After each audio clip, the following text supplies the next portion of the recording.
காசு வச்சிருக்கியா? காசா எதுக்கு? ஆபீஸ்ல எல்லாரும் ட்ரிப் பிளான் பண்ணாங்களா? அதான் காசு இல்ல, உன்கிட்ட ஏதாவது இருந்தா கூட.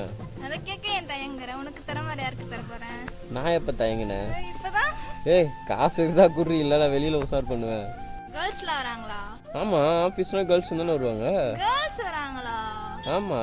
அப்ப நான் என்ன பண்றேன், எல்லாரோட இன்ஸ்டாகிராம் ஐடி எனக்கு ஷேர் பண்ணு. Girls Instagram idea? இல்ல பாய்ஸ் தான் சேர்த்து அனுப்பு. எதுக்கு?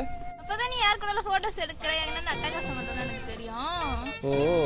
அப்புறம் என்ன பண்ற, ட்ரிப் ஸ்டார்ட் ஆனதுல இருந்து ரிட்டர்ன் வர வரைக்கும் என் கூட கால் கனெக்ட் பண்ணிட்டே இருக்கணும். ஓகே? எதுக்கு? அப்பதான் நீ யார் கூட என்னென்ன பேசுறேன்னு தெரியும் எனக்கு. ஏய் நான் பாய்ஸ் கூட டாக்ஸிக்கா பேசுவேன், அதெல்லாம் நீ கேட்க கூடாது. நீ பாய்ஸ் கிட்ட பேசுறது பிரச்சனை இல்ல, கேர்ள்ஸ் கிட்ட பேசுவல, அதுதான் எனக்கு பிரச்சனை. என்ன தெரியுமா இது, என்கிட்டயே நான் உன்னை ஒட்டி கேட்க போறேன் அப்படின்னு பர்மிஷன் கேட்கறது. அந்த பர்மிஷன் தான் எனக்கு வேணும். ட்ரிப்பு போறது தானே உனக்கு பிரச்சனை. நான் ட்ரிப்புக்கே போல, எங்க பாட்டி செத்துட்டாங்கன்னு சொல்லிட்டு